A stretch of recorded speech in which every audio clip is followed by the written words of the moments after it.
பூரணம்னா ஒரு பகுதியை காட்டுறதில்ல, ரெண்டும் சேர்ந்தாதான். வெறும் ஒளி மட்டும் இல்லை, இருள் மட்டும் இல்லை, ரெண்டும் சேர்ந்தாதான் பூரணம். ஆனால் இயற்கையிலேயே நம்மளுக்கு எல்லாமே இருக்குது. ஸோ ஒரு இன்ஜினியரால் ஒரு எலும்பை தயார் பண்ண முடியுமா? ஆனால் ஒரு பல்ல கூட தயார் பண்ண முடியாது.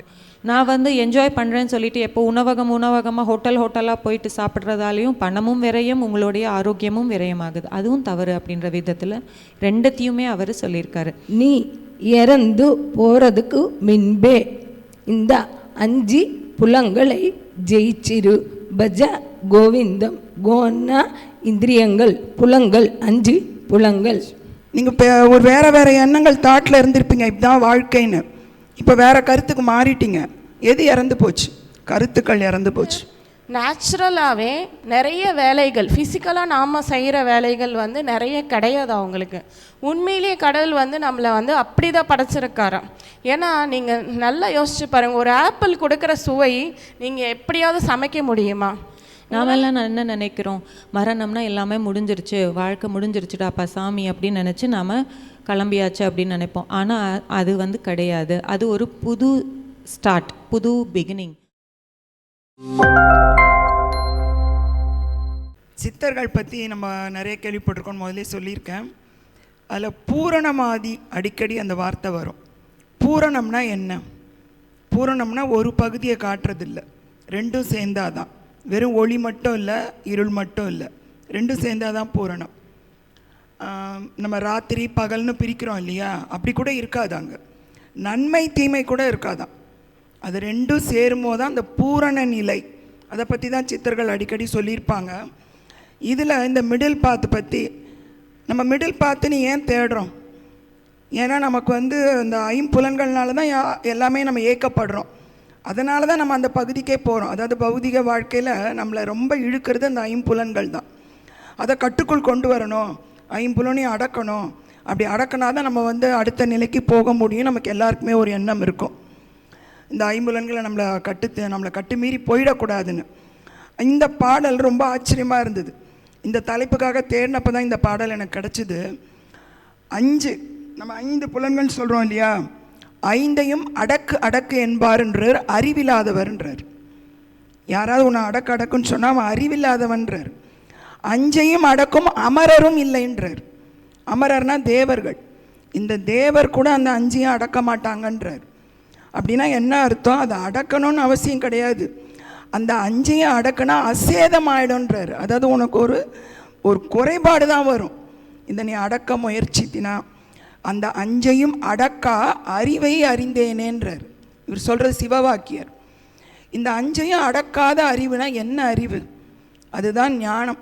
எதையும் அடக்க தேவையில்லை, ஆனால் அதற்கு நீ எஜமானனாக இருக்கணும். உண்மையிலே அதுதான் மிடில் பாத்தாக இருக்கும். 5 புலன்கள் இல்லாமலாம் யாரும் வாழ முடியாது. இல்லாமல்னா இங்கே உயிரோடு தான் இருக்க முடியாது. 5 புலன்களும் உனக்கு இருக்கும், அதை நீ அடக்கவும் தேவையில்லை. ஆனால் நீ எப்படி இருக்கணும்னா ஒரு சாட்சி பாவத்தில் பார்க்கணும். அதனோட போக்குக்கு நீ போகாமல் இருக்கியான்றதான் நீ செக் பண்ணிக்கணும். அப்போ நம்ம தவறே பண்ண மாட்டோம். அங்கே மிடில் பாத் அப்படின்னு சொன்னாங்க நம்ம சித்தர். இதில் விவேகானந்தர் பற்றி ஒரு சின்ன குறிப்பு படித்தேன். நம்ம யார் எந்த நிலையில் நம்ம அவரை சித்தர்னு நம்ம யாருமே கேள்விப்பட்டிருக்க மாட்டோம். விவேகானந்தர் பற்றி ஒரு எழுச்சி மிக்கவர், இளைஞர்களுக்காக ரொம்ப பேசியிருக்காரு, ஒரு நாட்டுப்பற்று மிக்கவர், இப்படி தான் எனக்குமான அந்த ஒரு இமேஜ் இருந்தது. இந்த வார்த்தை ரொம்ப நல்லா இருந்தது. விவேகானந்தர் சொல்கிறது, ஒரு முள்ளை ஒரு முள்ளால் எடுத்துட்டு 2 முள்ளையும் கீழே போடு அப்படின்னு எழுதியிருந்தார். அதாவது நம்ம ஒருத்தர் தீமை இருக்குது, காலில் முள் குத்துனா என்ன பண்ணுவோம்?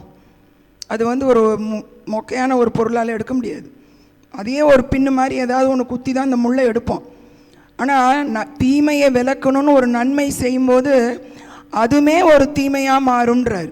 அதாவது நான் நல்லவன்ற எண்ணமே ஒரு அகங்காரத்தை கொடுக்கும். தீமை செய்கிறவனுக்கு எப்படி ஒரு நிலை வருதோ, நான் நல்லவன் சொல்கிறது ஒரு அகங்காரத்தை கொடுக்கும். அதனால் 2 முள்ளையும் தூக்கி போட்டால் தான் நீ மிடில் பாத்தில் இருக்க முடியுன்றார். அதிகபட்சமான போகமும் தவறு, கடின தவமும் தவறுன்றார். கடின தவம் இருக்கிறேன்னு சொல்லிட்டு வீட்டில் யாரையும் பார்க்காம நான் தான் எனக்கு தான் அப்படிங்கிற மாதிரி உட்கார்றது, அதுவும் தவறு. அந்த மிடில் பாத்தில் தான் இருக்கணும் அப்படிங்கிறார். அந்த மிடில் பாத்தில் இருந்தால் என்ன நடக்கும்? ஒரு பேரானந்தம் கிடைக்கும்ன்றாங்க. எப்படி ஒரு பேரானந்தம் நமக்கு கிடைக்குமா அப்படின்னா பிரபஞ்சத்து மேலே முழு அன்பு வரும். அப்போ தான் இந்த மிடில் பாத் இல்லாத வரைக்கும் வீட்டு ஆளுங்களாம் ரொம்ப பிடிக்கும். அப்புறமா நம்ம ஆன்மீக வாழ்க்கை வந்துட்டோம். வீட்டாளுங்களாம் அவங்களாம் சரியில்லைப்பா, அவங்களாம் நம்ம சொல்கிறதே கேட்குறது கிடையாது. எனக்கு இப்போ ஆன்ம குடும்பம் வந்துருச்சு, அந்த இதுதான் எனக்கு போகுது. ரெண்டுமே தவறுன்னு தான் அவர் சொல்கிறார். 2 பேர் மேலேயும் பேரன்பு இருக்கணுமா. அது எப்படி இருக்கணும்? ஒரு சின்ன விஷயம் சொல்கிறாரு. ஒரு திருடனாக இருந்தால் போய் பிச்சைக்காரன்ட்ட திருடாத, ஒரு ராஜாட்ட திருடு. ஒரு வேட்டைக்காரனாக இருந்தால் சின்ன எறும்பை வேட்டையாடாத, சிங்கத்தை போய் வேட்டையாடு. ஒரு அன்பு செலுத்துறவனாக இருந்தால் ஒரு குடும்பத்தோட மட்டும் அன்பை நிப்பாட்டாத, பிரபஞ்சத்தோட மொத்தத்திட்டு நீ அன்பை நிப்பாட்டு. அப்போ நீ அன்பு உண்மையிலே இருக்கும் அப்படின்னு ரொம்ப அழகாக விவேகானந்தர் சொன்ன விஷயம் எனக்கு புரிஞ்சுது. இது உங்கள் கூட ஷேர் பண்ணிக்கிட்டேன். ஸோ மிடில் பாத் அனஸ்தீஷியா எப்பயுமே மிடில் பாத்தை ரொம்ப விரும்புவாங்க. அவங்க நம்ம சொல்லிக்கிட்ட மாதிரி இயற்கையில் இருங்க அப்படின்னு சொல்கிறாங்க. பட் ஆனால் இப்போது நம்மளுக்கு இருக்கிற இந்த சூழ்நிலையில், அதாவது நம்ம நிறைய மெக்கானிக்கலான லைஃபுக்கு பழக்கப்பட்டோம். அதாவது ஒரு வியாபாரமும் சரி, ஒரு படிப்பும் சரி, ஒரு இன்ஜினியர்னால் அது ஒரு கிரேட்னஸ், ஒரு டாக்டர்னால் அது ஒரு கிரேட்னஸ். ஆனால் இயற்கையிலேயே நம்மளுக்கு எல்லாமே இருக்குது. ஸோ ஒரு இன்ஜினியரால் ஒரு எலும்பை தயார் பண்ண முடியுமா? ஆனால் ஒரு பல்லை கூட தயார் பண்ண முடியாது. ஏன்னா அவ்வளோ ஒரு ஸ்ட்ராங்காக, அவ்வளோ அழகான விஷயங்களை இறைவன் இயற்கையாகவே தயார் பண்ணி வச்சுருக்காரு. அதை எந்த ஒரு இன்ஜினியராலேயோ, எந்த ஒரு டாக்டராலேயோ, எந்த ஒரு ஆர்கிடெக்டாலேயோ, ஒரு குகையை தயார் பண்ண சொல்லுங்கள் ஒரு ஆர்கிடெக்டால். அதில் இருக்கிற எனர்ஜியும் அங்கே நீங்கள் அது உடையவே உடையாது குகை. இப்போ நம்ம எந்த பில்டிங்கை கட்டினா கூட கிராக் வந்துடும், ஒரு 50-100 வருஷத்துக்கு அப்புறம் பாசி வந்துடும். ஆனால் ஒரு குகை அவ்வளோ நீட்டாக இருக்கும். ஸோ இயற்கையாகவே நம்மளுக்கு நிறைய விஷயங்கள் இருக்குது. அதை நம்ம என்ன சொல்கிறது, நம்ம சைடு பாத்துக்கு வந்துட்டோம். ஸோ அந்த மத்திய மார்க்கத்தில் அவங்க என்ன சொல்கிறாங்க அப்படின்னா, அனஸ்தீஷியா, ஸோ நீங்கள் ரெண்டுமே வச்சுக்கோங்க. இயற்கையில் வாழுங்க, ப்ளஸ் நீங்கள் செய்கிற வேலையும் செய்யுங்க. அதாவது நீங்கள் வியாபாரம் செய்கிறீங்களோ, நீங்கள் ஐடி ஜாப் பண்ணுறீங்களோ, எதுவாக இருந்தாலுமே ரெண்டுமே பக்கத்தில் செய்யுங்க. ரெண்டுமே கண்டினியூ பண்ணுங்கள். அதாவது ஒரு 300 வருஷம் ஆகுமா இது எல்லாமே மாறுறதுக்கு? நம்மளை மாதிரி தியானிகள் எல்லாம் சேர்ந்து தான் இதை நம்ம உலகத்தை அந்த கடவுளுக்கு ஏற்ற மாதிரி அந்த மாதிரி ஒரு வாழ்க்கையை நம்ம வாழ முடியணும் அப்படின்னா இன்னும் கொஞ்சம் டைம் ஆகுமா. பட் ஆனால் அது ஒரு ஸ்டெப்ஸ் எடுக்கணும் இல்லையா? இப்போ ஃபார் எக்ஸாம்பிள், இப்போ நம்ம 2 நாள் வந்திருக்கோம் இயற்கையிலேயே தியானம் பண்ணுறதுக்கு. ஸோ இதை நம்ம என்ஜாய் பண்ணுறோம், உண்மையிலேயே என்ஜாய் பண்ணுறோம். இது ஒரு வீட்டில் நம்ம வச்சா இவ்வளோ என்ஜாய்மெண்ட் இருக்குது அது ஆக்சுவலாக. ஏன்னா இந்த இயற்கையை நம்மளுக்கு எனர்ஜி கொடுக்குது, ஹீலிங் பண்ணுது, நம்ம மைண்டை சாஃப்ட் பண்ணுது. நம்ம எந்த ஒரு பிரயத்னமும் பண்ணாமலே கடவுளுடைய குவாலிட்டிஸ் எல்லாம் நம்மள்கிட்ட இப்போ இருக்குது, இந்த நொடியில் இருக்குது. ஏன்னா கடவுளுடைய இடத்துல நம்ம இருக்கோம். கடவுளுடைய இடம் அப்படின்றது இயற்கையில் தான் இருக்குது அப்படின்னு சொல்கிறாங்க அவங்க ஒரு கான்செப்ட் சொல்லுவாங்க. அதாவது 2.5 ஏக்கர் நிலத்தில் நீங்களே உங்களுடைய சாப்பாடு எல்லாமே விளைவிச்சுட்டு நீங்கள் சாப்பிட்ணும். அப்புறம் அனிமல்ஸோடு சேர்த்து வாழணும். ஏன்னா அனிமல்ஸும் நம்மளுக்கு எல்லாமே நல்லது தான் பண்ணோம் அப்படின்னு சொல்கிறாங்க. ஃபார் எக்ஸாம்பிள், இப்போ நம்மளுக்கு ஒரு டாக் இருந்துச்சுன்னா அது நம்மளுக்கு பாதுகாக்குது. ஸோ ஒரு பூனை இருந்துச்சுன்னா நம்மளுக்கு பூச்சி இல்லாமல் அதெல்லாம் பண்ணும். ஸோ அதே மாதிரி ஒவ்வொரு அனிமலுமே நம்ம மனிதர்களுக்கு ஹெல்ப்ஃபுல்லாக இருக்கான். ஸோ அதை நம்ம விட்டுட்டோம். நம்ம என்ன பண்ணுறோன்னா அனிமல்ஸை சாப்பிட ஆரம்பிச்சிட்டோம். உண்மையிலேயே அது எல்லாமே நம்மளுக்கு ஹெல்ப் பண்ணும். ஸோ அது எல்லாமே நம்ம சின்ன வயசுலேருந்து ட்ரெயின் பண்ணலாம். ஸோ அவங்க சொல்கிற மத்திய மார்க்கம் எப்படி சொல்கிறாங்க அப்படின்னா, இயற்கையும் டெக்னாலஜியும் ரெண்டுமே சேர்த்து வச்சுக்கோங்க. கொஞ்ச நாள் அப்படியே வாழுங்க. உங்களுக்கு எது பிடிச்சிருக்கோ, உங்களுக்கு எது பெனிஃபிட்டாக இருக்குதுன்னு நீங்கள் நினைக்கிறீங்களோ அதை நீங்கள் அப்படியே கொஞ்சம் கொஞ்சமாக கண்டினியூ பண்ணுங்கள்.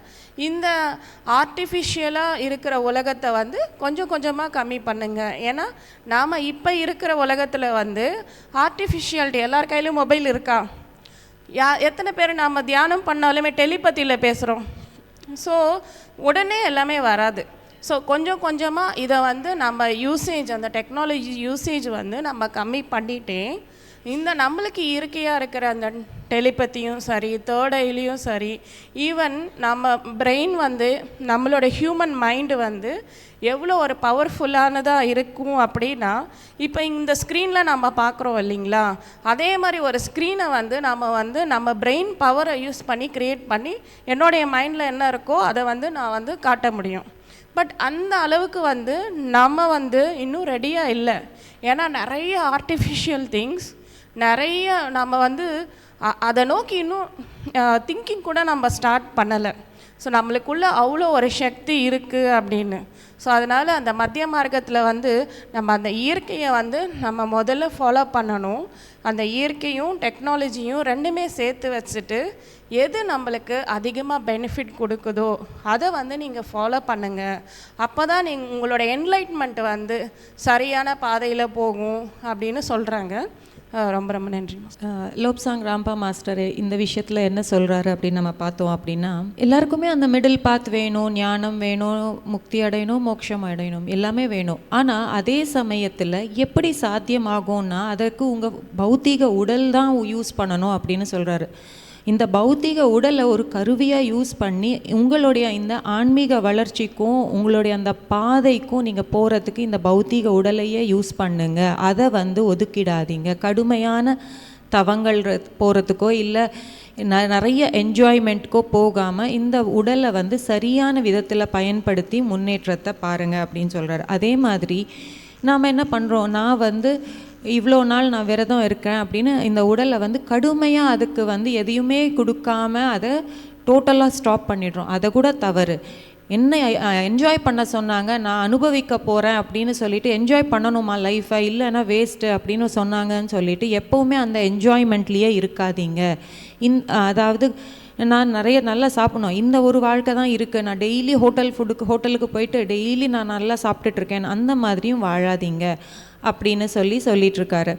ஏன் அப்படின்னா இங்கே நாம் என்ன பண்ணுறோம், ஒரு சில நாட்கள் நான் தவம் பண்ணுறேன் அப்படின்னு சொல்லிட்டு கடுமையாக அதை அவாய்ட் பண்ணிடுறோம். இன்னும் சில நாட்களில் என்ஜாய் பண்ணணும்னு சொல்லிட்டு டோட்டலாக என்ஜாய்மெண்ட்டுக்கு போகிறோம். அப்படி இல்லாமல் அதை சரியாக உபயோகப்படுத்துங்க அப்படின்னு சொல்கிறாரு. சரி, அப்போ நம்மக்கிட்ட இருக்கிற சக்தியை நம்ம எங்கே யூட்டிலைஸ் பண்ணணும் அப்படின்னு நமக்கு ஒரு டவுட் வரும் இல்லையா? அதுக்கும் அழகாக சொல்கிறாரு, நீங்கள் உங்களுக்கு இருக்கிற அந்த சக்தியை ஆன்மீகத்துக்கு யூஸ் பண்ணுங்கள். நீங்கள் ஒரு ஆன்மீகமாக ஒரு குறிக்கோள் வச்சுக்கோங்க. ஓகே, எப்படி ஆன்மீக குறிக்கோள்னால் இங்கே என்ன அப்படின்னு நம்ம பார்த்தோன்னா, நான் இப்போது நம்ம நினைக்கிறோம் நான் டெய்லி தியானம் பண்ணோன்னு நினைக்கிறோம், இல்லைனா ஏதாவது புத்தகம் படித்து முடிக்கணும் அப்படின்னு நினைக்கிறோம், இல்லை ஒரு விஷயத்தை சாதிக்கணும் அப்படின்னு நாம் நினைக்கிறோம். ஆனால் அந்த விஷயங்கள் சாதிக்கிறதுக்கு நம்மளுடைய அந்த எனர்ஜியை யூஸ் பண்ணாமல் நம்மக்கிட்ட இருக்கிற எல்லாமே மற்ற விஷயங்களுக்கு யூஸ் பண்ணுறோம். எப்போ நீங்கள் உங்களுடைய கவனத்தை அதன் மேலே வைக்கிறீங்களோ அப்போ ஆட்டோமேட்டிக்காக நீங்கள் மிடில் பாத்துக்கு வருவீங்க. அதாவது இப்போ நான் வந்து 41 days கண்டினியூவாக ஒரு 5 மணி நேரம் தியானம் பண்ணோன்னு நினச்சோன்னு வச்சுக்கோங்களேன். அப்போ நம்மளுடைய கவனமெல்லாம் எங்கே போகும்? 5 மணி நேரம் முடியல இன்றைக்கி, நான் உட்காரணும் அப்படின்னு சொல்லி நம்மளுடைய கவனம் ஃபுல்லாக அதில் வரும். மற்ற விஷயங்கள் ஆட்டோமேட்டிக்காக குறையும். வீட்டில் என்ன சொன்னாலும் என்ன நடந்தாலும் நாம் அதை பார்க்காம நம்ம வேலையை பார்க்க ஆரம்பிப்போம். அப்படி உங்களுக்கு ஆட்டோமேட்டிக்காக அந்த மிடில் பாத் அப்படின்றது வரும். அதே மாதிரி எப்படி வாழணும், எந்த மாதிரி விஷயங்களுக்கு உங்களுடைய அந்த ஆற்றலை, இங்கே ஆற்றல் அப்படின்றது நம்ம சக்தி மட்டும் கிடையாது, நம்ம சொல்கிற உணவு ஆகட்டும் சரி, நம்மக்கிட்ட இருக்கிற அந்த செல்வம் ஆகட்டும் சரி, எல்லாத்தையுமே வந்து அவர் சரியான விதத்தில் யூஸ் பண்ணணும். நீங்கள் எங்கே யூஸ் பண்ணுறீங்கன்றதை பாருங்கள். அதை கூட நீங்கள் வீணாக்கக்கூடாது. அதையோ கூட நம்ம சரியாக அந்த மத்திய மார்க்கத்தில் யூஸ் பண்ணணும். நான் வந்து என்ஜாய் பண்ணுறேன்னு சொல்லிட்டு எப்போ உணவகமாக ஹோட்டலாக போயிட்டு சாப்பிட்றதாலையும் பணமும் விரயம், உங்களுடைய ஆரோக்கியமும் விரயமாகுது. அதுவும் தவறு அப்படின்ற விதத்தில் ரெண்டுத்தையுமே அவர் சொல்லியிருக்காரு. இங்கே எப்போ நாம் இங்கே ஒரு கட்டுப்பாடு, ஒரு சரியான வழிமுறை அப்படின்னு நாம் வச்சுக்கிட்டு வாழ்கிறோமோ அந்த எனர்ஜியை கூட நாம் சேவ் பண்ண ஆரம்பிக்கிறோம். அப்போ ஆட்டோமேட்டிக்காக நம்ம மிடில் பாத்துக்கு வரோம். அப்போ நமக்கு பொறுப்பு அப்படின்றது இருக்கணும் இல்லையா? ஒரு விஷயம் செய்யணும் அப்படின்னா நம்ம அதுக்கு பொறுப்பே இருக்கணும். கரெக்ட், இந்த விஷயத்த நான் பண்ணிகிட்ருக்கேன், அப்போ அதுக்கு நம்ம ஒரு பொறுப்பு. நான் வீட்டில் தான் இருக்கேன், என்னோடய குடும்பம் தான் என்னுடைய உலகம்னு நான் வாழ்ந்துட்டுருக்கேன். நான் அப்போ அங்கே நடக்கிற விஷயங்களுக்கும் நம்ம பொறுப்பேற்கணும் இல்லையா? அப்படி இல்லாமல் இல்லை நான் எதையுமே பொறுப்பேற்க மாட்டேன், நான் இப்படி தான் வாழ்வேன் அப்படின்னு சொல்லாமல் நாம் வந்து எப்படி பொறுப்பேற்கணும்? அதற்கு நம்மளுடைய காமன் சென்ஸை நம்ம யூஸ் பண்ணணும். மற்றவங்க சொல்கிறாங்க அப்படின்றது வாழாமல் உங்களுடைய காமன் சென்ஸை யூஸ் பண்ணி, உங்களுடைய எனர்ஜி, உங்களுடைய சிந்தனைகளை யூஸ் பண்ணி நீங்கள் செய்யும் பொழுது அப்போ ஆட்டோமேட்டிக்காக மிடில் பாத்தில் இருப்பீங்க. ஏன்னா நம்ம வந்து என்ன நினைக்கிறோம், அவங்க சொன்னாங்க நம்ம ஃபாலோ பண்ணணும் அப்படின்னு நினைக்காதீங்க. உங்கள் காமன் சென்ஸ் யூஸ் பண்ணுங்கள். கரெக்டாக இல்லையா அப்படின்னு நீங்கள் சுயமாக சிந்திங்க அப்படின்னு அவர் சொல்கிறாரு. ஸோ மிடில் பாத் அப்படின்றது நாம தான் நமக்கு தேவையான விஷயங்கள்லேருந்து நாம் ஒவ்வொன்றா எங்கே நம்ம எனர்ஜியை டீவியேட் பண்ணணும் அப்படின்ற விஷயத்தை அவர் ரொம்ப அழகாக சொல்லியிருக்காரு. தேங்க்யூ. தேங்க்யூ பிந்து. எஸ் மாஸ்டர்ஸ், 3வது தலைப்பு மரணம். மரணம் பத்ரிஜி சொன்னது 2 விஷயம். மரணம் மதுரம், பிறப்பு மாத்திரம் இல்லை, இறப்பு கூட இருக்குது. அது நாம் ஒரு மதுரமாக நாம் அதை அங்கீகரிக்கணும். 2வது, மரணம் என்பது இல்லை. நாம் இந்த உடல் கிடையாது, நாம் ஆன்மா.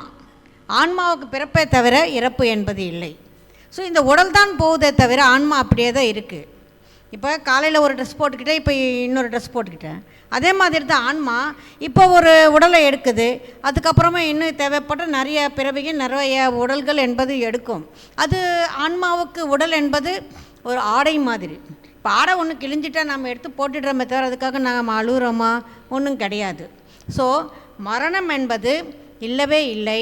ஒருவேளை இந்த உடலுக்கு இருக்கிற இந்த மரணத்தை கூட நாம் அது ஒரு ராயல் ரிச்னஸோட அதை நாம் ஏற்றுக்கணுமே தவிர ஐயோ இது இப்படி நடந்தது அப்படி நடந்ததுன்னு சொல்லி நாம் வருத்தப்பட தேவையில்லை. பிறப்பு என்பது இருந்தால் இறப்பு என்பது கண்டிப்பாக இருக்கும். எல்லாருமே பிறவி எடுக்கிறப்பவே பர்த் டேட்டோடு சேர்த்து எக்ஸ்பைரி டேட்டும் போட்டுக்கிட்டு தான் வந்திருக்கிறோம். ஆனால் அந்த டேட்டு என்னன்னு நமக்கு தெரியாது, அவ்வளோதான். இந்த பூமியில் எல்லாருமே அப்படியே இறப்பே இல்லாமல் வாழ முடியும். ஆனால் அதற்காக சில பேர் முயற்சி செஞ்சுருக்கிறாங்க, அதில் அவங்க வெற்றியும் பெற்றிருக்கிறாங்க. அதனை தாண்டி மாதிரி சாதாரண மக்களுக்கு மரணம் என்பது இருந்தாலும் அந்த மரணத்தை கூட நாம் அதுக்குன்னு மரணத்தை எதிர்பார்த்துக்கிட்டு இருக்க வேண்டாம். ஆனால் அது வரப்போ நாம் அதை எப்படி நாம் அங்கீகரிக்கணும், அது எப்படி நாம் கையாளணும். 2வது, மரணம் கூட இச்சா மரணம் என்பது இருக்குது. அதாவது நாம் எப்படி பிறந்தோம் அதே மாதிரி இம்மாதிரித்தான் நான் இறக்க வேண்டும் என்று நாம் நினைத்தால் அம்மாதிரியே அது நடக்கும். ஸோ அவரவர் தங்களுடைய மரணத்தை நீங்களே கைப்பட எழுதி எனக்கு இம்மாதிரியான ஒரு மரணம்தான் வேண்டும் என்று கூட நினைத்து அம்மாதிரியே ஒரு மரணத்தை நாம் பெறலாம். ஸோ மை டியர் மாஸ்டர்ஸ், மரணம் என்பது மகிழ்ச்சியானதே, அதையும் நாம் கொண்டாடணும். எது வரைக்கும் நம் சுவாசங்கள் இருக்கோ அது வரைக்கும் தான் இந்த பூமியில் நாம் வாழ முடியுமே தவிர அதை தாண்டி ஒரு சுவாசத்தை கூட நம்மளால் பெற முடியாது. ஸோ மரணம் நாம் இதே மாதிரி ஒரு செல்யூட் போட்டு ஓகே வந்தியா வாங்கன்னு சொல்லி ராயல் பிரியாவிடை மாதிரி நாம் அதை ஏற்றுக்கணும். Thank you friends. ஆதிசங்கரர் இறந்து போன பிறகு எப்படின்னு சொல்லலை, இறந்து போகிறதுக்கு முன்பு என்ன பண்ணணும் அதுதான் சொல்லியிருக்கார். இதில் புனரப்பி ஜனனம் புனரப்பி மரணம் புனரப்பி ஜனனி ஜட்டரே செய்யனம் இஹ சம்சாரே பகுதுஸ்தாரே கிருபையா பாரே பாஹி முராரே. அதாவது முராரி அப்படின்னா கிருஷ்ணர், கிருஷ்ணர் அப்படின்னா ஆன்மஜானம். தட் இஸ் நீ ஒரு ஆன்மஜானி ஆகிற வரைக்கும் வரணும், போகணும், சாப்பிடணும், தூங்கணும். அதனால் நீங்கள் வந்தீங்கன்னா பூமிக்கு ஆன்ம ஞானம் பெறுவதற்காக மட்டுமே வருவீங்க. அது அடையாத பட்சத்தில் மறுபடியும் வருவோம் போயிடுவோம் அப்படின்னு சொல்லிட்டு ஆதிசங்கரர் சொல்லியிருக்காரு. அதனால் உயிரோட உடலோட இருக்கும் பொழுதே நம்ம ஞானம் அடையணும். அடுத்த இன்னொரு ஸ்லோகத்தில் என்ன சொல்லியிருக்காரு அப்படின்னா எல்லாருக்கும் தெரிஞ்சது தான். பஜகோவிந்தம் பஜகோவிந்தம் கோவிந்தம் பஜமூடமதே சம்பிராப்பியே சந்நிஹித காலே நஹி நஹி ரக்ஷதி ட்ருக்கன் கரணே. அதாவது நீ இறந்து போகிறதுக்கு முன்பே இந்த 5 புலங்களை ஜெயிச்சிரு. பஜ கோவிந்தம், கோன்னா இந்திரியங்கள், புலங்கள் 5 புலங்கள். விந்தம் அப்படின்னா புலங்களை ஜெயிச்சவர் கோவிந்தான்னு சொல்கிறோம். அதனால் கோவிந்தான்னா மீனிங் புலங்களை ஜெயிச்சவர். எதுக்குள்ளே ஜெயிச்சிடணும்? நம்ம இறந்து போகிறதுக்கு முன்பே ஜெயிச்சிடணும். இல்லைன்னா நகி நகி ரக்ஷதி துக்கங்கரணே, நம்மளை யாரும் காப்பாற்ற முடியாது. அதனால் அவர் சொன்னது புலங்களை ஜெயிக்கணும், ஒரு ஆன்மஜானியாக இருக்கணும், அது வரைக்கும் வந்து வந்து போக வேண்டியது தான் அப்படின்னு சொல்லிட்டு டெத் பற்றி சொல்லியிருக்காரு. தேங்க்யூ. இறப்பை பற்றி சொன்னாங்க. இறப்பை பற்றி சொன்ன முன்னாடி ஓஷோ சொன்ன ஒரு வார்த்தை எனக்கு ரொம்ப பிடிச்சது. வாழ்க்கையை முழுசாக வாழாதவன் இறப்பை பற்றி பேசுகிறதுக்கு ரைட்ஸே கிடையாது அப்படின்வார். நீ இறப்பை பற்றி பேசினா முதல்ல வாழ்க்கையை முழுசாக வாழப்பார். வாழ்க்கையை முழுசாக வாழ்ந்தாதான் நீ இறப்பை பற்றி சொல்கிறதுக்கான தகுதியே உனக்கு வருது அப்படின்பார். இதில் திருக்குறள் நமக்கு தெரியும், ஸ்கூல்லலாம் அது ஒரு மனப்பாடம். அப்பா படித்து முடித்து லைன் பை லைன் கரெக்டாக எழுதுனா மார்க்கு, அவ்வளோதான் நமக்கு திருக்குறளை பற்றி தெரியுது. திருக்குறள் திருவள்ளுவர் எப்பேற்பட்ட சித்தர் அப்படின்றத ஏன் அதை மறைப்பொருள்னு சொல்கிறாங்க, பொதுமறைன்னு சொல்லுவாங்க. இது எல்லாத்துக்கான பொதுமறை இல்லை, உண்மையிலே பொதுவாக பார்க்குறவங்க வேறு, அது மறைப்பொருளாக இருக்கிறது வேறு. இப்போ மரணத்தை பற்றி ஒரு வார்த்தை அவர் சொல்லியிருக்கார். நெருநல் உளனொருவன் இன்றில்லை எனும் பெருமை உடைத்ததி உலகுன்றார். அதாவது நேற்றுக்கு இருந்தவன் இன்னைக்கு இல்லை, அது எல்லாருக்கும் தெரியும். அது ஏன் பெருமை உடைத்தது உலகுன்னு சொல்கிறாரு? ஒருத்தன் செத்து போனால் யாராவது ரொம்ப பெருமைப்படுவாங்களா? எதனால் அந்த வார்த்தையை அவர் சொல்லியிருக்கணும் அப்படின்னா, அவர் அந்த நம்ம நினைக்கிற மாதிரி உடல் போகிற இறப்பை பற்றி பேசலை. இறப்புன்றது நம்ம நினைக்கிறோம் என்னமோ பிறந்தா நம்ம மூச்சு நின்னாதான் இறப்புன்னு. இல்லை, நம்ம நிறைய இறப்புகளை வாழ்க்கையில் சந்திச்சிட்ருக்கோம். நீங்கள் குழந்தையாக இருந்தீங்க, அப்போ இந்த உருவம் இல்லையே, அந்த உருவம் என்ன ஆச்சு? அது இறந்து போயிடுச்சு. நீங்கள் இப்போ ஒரு வேறு எண்ணங்கள் தாட்டில் இருந்திருப்பீங்க, இப்படிதான் வாழ்க்கைன்னு. இப்போ வேறு கருத்துக்கு மாறிட்டீங்க. எது இறந்து போச்சு? கருத்துக்கள் இறந்து போச்சு. உங்கள் உடம்புல இருக்க செல் டெய்லி இறக்குது. அப்போ எது இறக்கலை? அவர் அதைத்தான் சொல்கிறார். இன்றைக்கி இருக்கிறவன் நாளைக்கு இல்லை. நீ இன்றைக்கி இப்படி தான் நீ ஒரு உருவத்தை வச்சு நீ தான் இவன் நீ ஒரு கற்பனையில் இருந்தினா அது இருக்க போகிறது இல்லை. மாற்றம் நிகழ்ந்து கொண்டே இருக்கும். அந்த பெருமை உடைத்தது இவ்வுலகுன்றார். ஒருத்தனை ஒரு கட்டத்தில் நிப்பாட்டாதீங்க, இவன் இப்படி தான் மாற மாட்டான், நம்மளும் இல்லை அவங்களும் இல்லை. அதுபோல் பட்டினத்தார் ஒரு இது மட்டும் சொல்லியிருக்கார். பிறந்தன இறக்கும், இறந்தன பிறக்கும், தோன்றின மறையும், மறைந்தது தோன்றும், பெருத்தன சிறுக்கும், சிறுத்தது பெருக்கும், உணர்ந்தன மறக்கும், மறந்தன உணரும். கடைசியாக அப்படி சொல்லிவிட்டு அவர் சொல்கிறாரு, உவப்பனை கசக்கும், திருப்பி அதெல்லாம் உவப்பாக மாறும். ஓப்பனா ரொம்ப இனிமையாக இருக்கிறது. இதில் எதை அவங்க சொல்ல வராங்க இறப்புன்னு பார்த்தா, நம்ம நிறைய பிறக்கும் போதே நமக்கு எதுவுமே உணர்வு இல்லாமல் தானே வர்றோம் இல்லையா? உணர்ந்ததெல்லாம் மறந்து போய் வர்றோம். நம்ம போன ஜென்மத்தில் என்ன இருக்குதுன்னு அந்த எல்லா உணர்வும் நமக்கு மறந்து போயிடுச்சு. அதனால தான் அது மறக்கும்ன்றார். மறந்தன உணரும். எப்போ உணர முடியும்? தியானம் இருந்தால் மட்டும்தான். தியானம் இருக்கும்போது நீங்கள் எதெல்லாம் மறந்துட்டீங்களோ, நீங்கள் ஒரு கடவுளோட ஒரு துகள் அப்படிங்கிறத நான் மறந்துட்டோம், அது உங்களுக்குள்ளே உணரப்படும். தோன்றின மறையும், மறையன தோன்றும். எதெல்லாம் நீங்கள் தோன்றுதுன்னு நினச்சிட்ருக்கீங்களோ அதெல்லாம் மறைஞ்சு போயிடும். ரொம்ப பெரிய விஷயம்னு நினச்சிருப்பீங்க, அதெல்லாம் சிரித்து போயிடும். இதெல்லாம் வெறும் வயசானவங்களுக்குப்பா, ஏதோ உடம்பு செலவங்க செய்வாங்க போல், நல்லா தான் இருக்கேன், எனக்கெலாம் தியானம் தேவையில்லைன்னு நினைப்பாங்க. நீங்கள் எவ்வளோ அது சின்ன விஷயமா நினச்சிங்களோ அதுதான் உண்மையிலே பெரிய விஷயமாக மாறும்.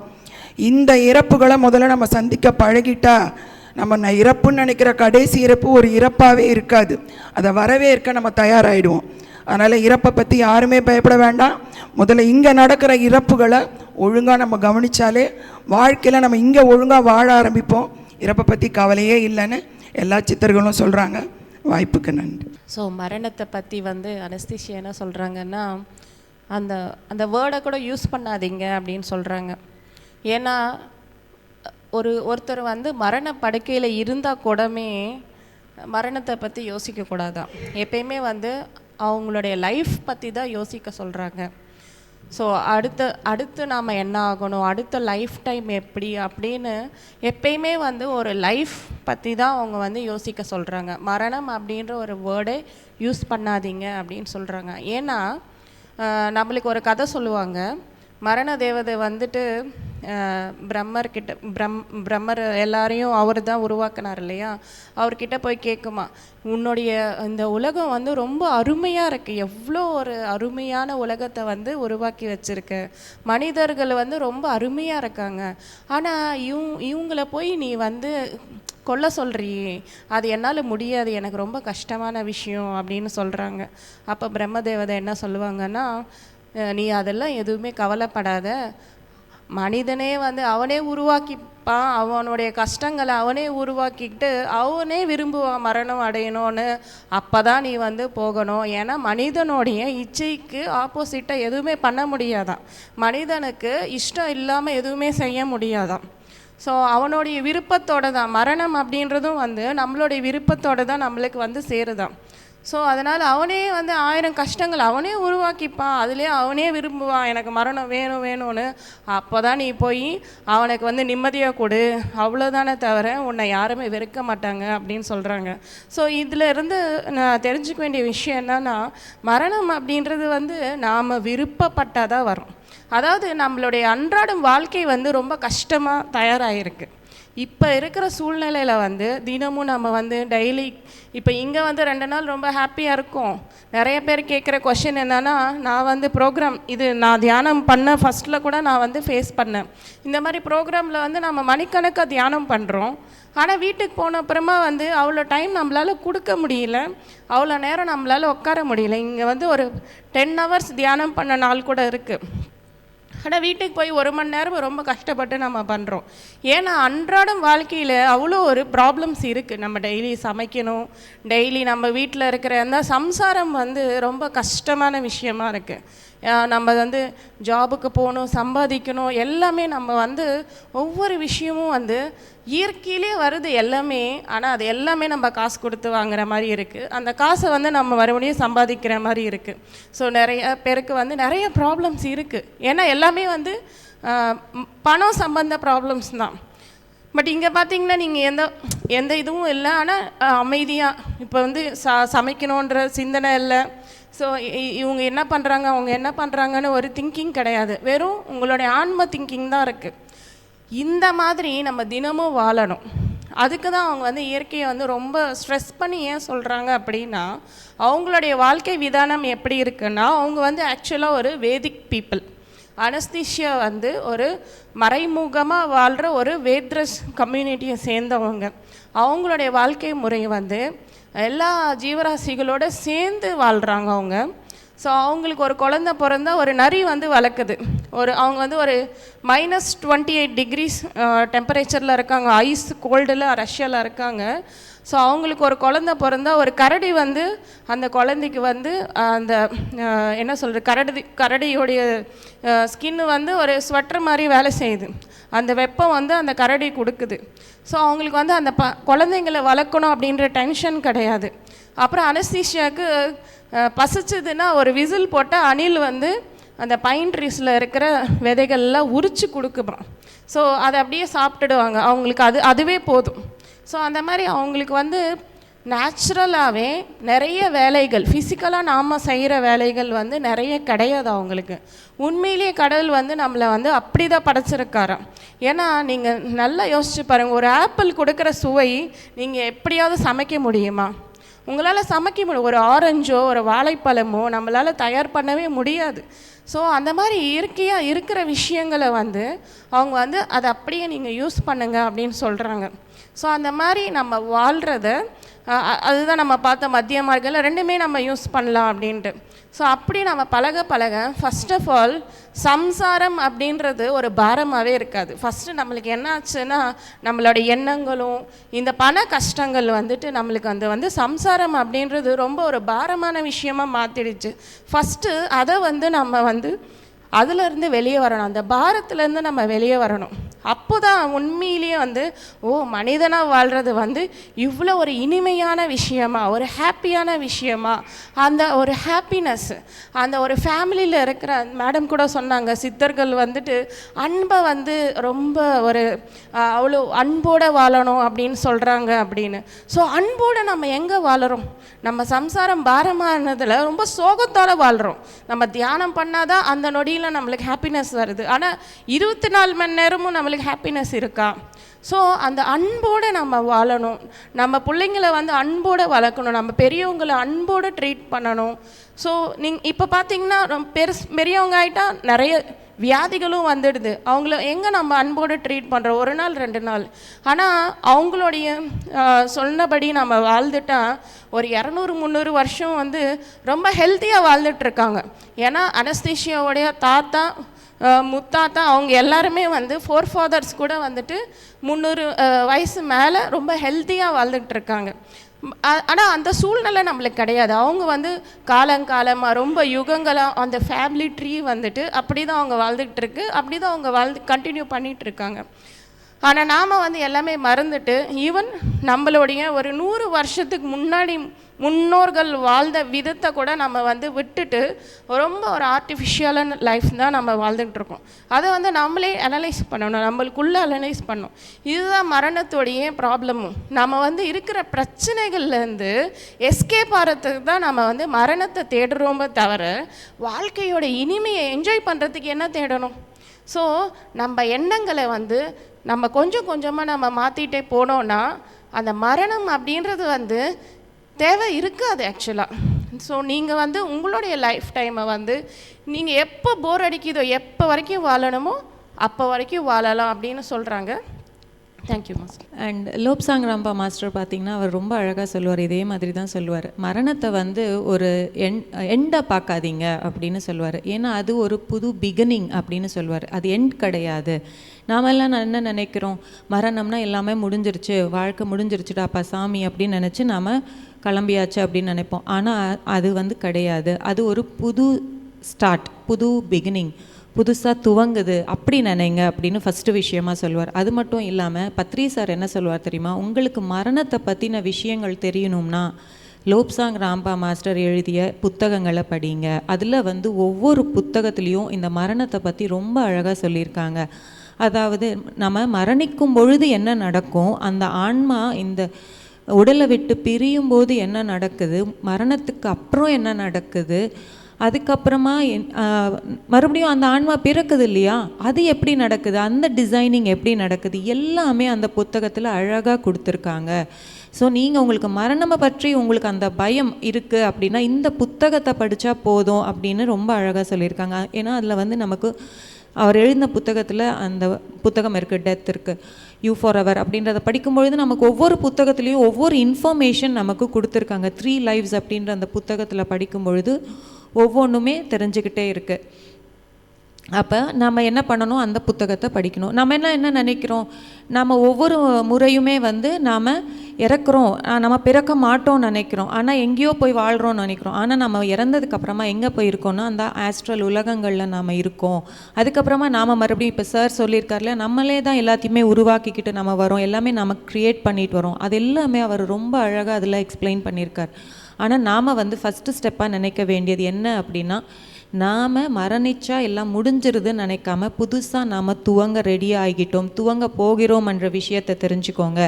அதே மாதிரி மரணம் என்பது வலி கிடையாது, அது வந்து ஒரு அற்புதமான ஒரு இனிமையான விஷயம். ஏன்னா ஒரு புதிய விஷயம் துவங்குறோன்னா அது இனிமையாக தானே இருக்கும், அந்த மாதிரி தான் இருக்கும் அந்த மரணம் என்பது. நீங்கள் ரொம்ப இனிமையாக இருக்கும், அதே சமயத்தில் உங்களுக்கு ரொம்ப தெளிவாக கிளாரிட்டியாக இருக்கும் எல்லா விஷயமுமே. ஏன்னா இங்கே இருக்கிற வரைக்கும் தான் அந்த கன்ஃபியூஷன், அதுக்கப்புறமா அந்த கன்ஃபியூஷன் அப்படின்றதே இருக்காது.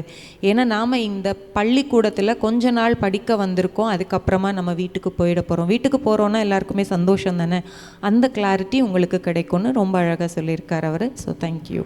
இந்த தலைப்பு நாம் எடுத்ததுக்கு காரணமே, ஞானம் யார் சொன்னாலும், அதாவது இந்த புண்ணிய பூமியான நம்ம இந்தியாவில் சொன்னாலும், வெஸ்டர்ன் கண்ட்ரீஸில் வெஸ்டர்ன் மாஸ்டர் சொன்னாலும், இந்த உலகம் முழுவதும் ஞானம் என்பது அனைவருக்கும் ஒன்றே என்ற கருத்தை நாம் இங்கே பதிவு செய்கிறோம். Thank you masters.